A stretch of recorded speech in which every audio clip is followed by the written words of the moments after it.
What if I told you that one tiny spice, one peppercorn, once shaped the entire world economy? It motivated murder, funded empire, and triggered the age of exploration. And right now, the country that started it all is taking that crown back. India, the land of spices. For 4,000 years, the world came to us.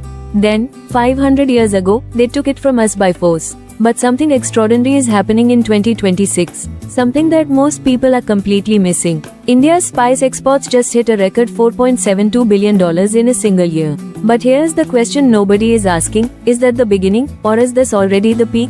Stay with me, because by the end of this video, you will understand why the answer to that question could be worth $25 billion, and why it matters to every investor, every farmer, and every business leader watching from India and around the world. If you are new here, this is India Business Insights, where we cover the stories that shape India's economic future. Hit subscribe so you don't miss what's coming.